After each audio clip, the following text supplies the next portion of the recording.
Hindi pa Senate President pero may kasunduang iupo sa pwestong yan si Senadora Loren Legarda bago ang 2028 elections ayon kay Senador Mig Zubiri.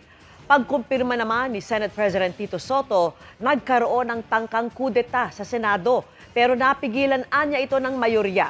Nakatutok si Ian Cruz. Session is resumed.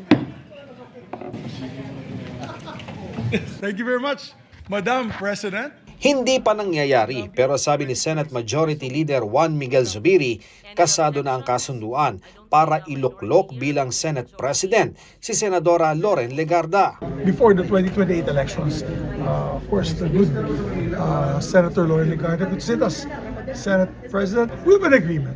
Let's put it this way: we have an agreement that there will be, of course, a change in leadership within the majority members if we still have the support of all the majority members.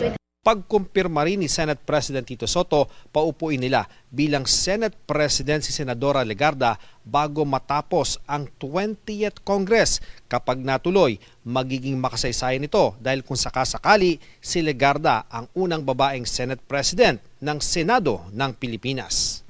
Nang unang umugong ang Senate coup, matunog na si Legarda ang iluluklok na bagong Senate President kung babaligtad ito at aanib sa grupo ng minorya. Sabi ni Senate President Pro Tempore Ping Lacson na bigo ang tangka ng minorya dahil bigo silang makakalap ng sapat na numero. Pero ang ending, si Legarda rin pala ang iluluklok ng mayorya bilang bagong leader ng Senado matapos pandayin ang isang power sharing agreement. Let's put it this way, no, hindi sila nakakuha ng 13, kaya nag-stabilize kahapon. Kaya nauwi kami sa biruan. Kasi nung nasa lounge na kami, nando Senator Loren, ito naman si Senator Keiko, nag-groupie, nag-selfie. So, pinost, nagtatawa ng gabi, anong hashtag? Anong hashtag? So, sabay-sabay kami, di power sharing. Di hinashtag niyang power sharing. Sir, can you say na you thwarted the attempt? Well, not me. It's the majority. The majority They thwarted. always decide, The majority thwarted an attempt on your election, sir. Okay, sir. So there was an attempt and you were able to prevent it? Well, the majority, The majority. not me. Si Legarda, tikom ang bibig sa sinasabing power sharing agreement nila ni Soto. Ano yung power sharing daw, ma'am? Term sharing daw po. I have no idea. That's why I don't like to comment on something that I have no idea of and I was not informed. Hindi niya rin sinagot kung totoong kinausap rin siya ng minorya para umanib sa kanila kapalit ng Senate presidency. But the Senate presidency was indeed offered to you, ma'am. Could you confirm that po? Was it offered to you? When? By the minority. Recently daw. Recently. Kasi ang sabi po ni Senator Soto and Senator Lacson, tinap daw po kayo for to be Senate President. Gusto niya magka-storya. Paniwala ni Lacson, maaaring may kinalaman sa tangkang kudita sa Senado ang nag-leak na draft report ng Blue Ribbon Committee na nagrekomendang kasuhan sina Minority Senators Cheese Escudero, Jingo Estrada at Joel Villanueva kaugnay ng flood control scandal.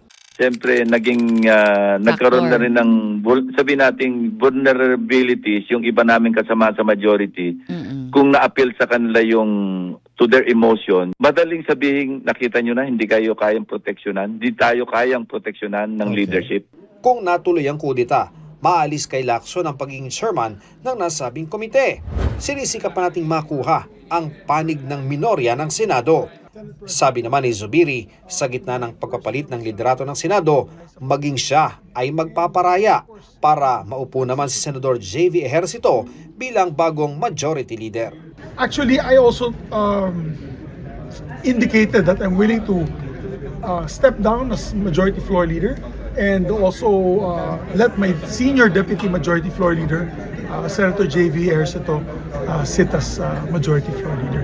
And I'll just be a mere member of the Senate. That way, you know, we also give an opportunity to the other members of the Senate to hold leadership positions.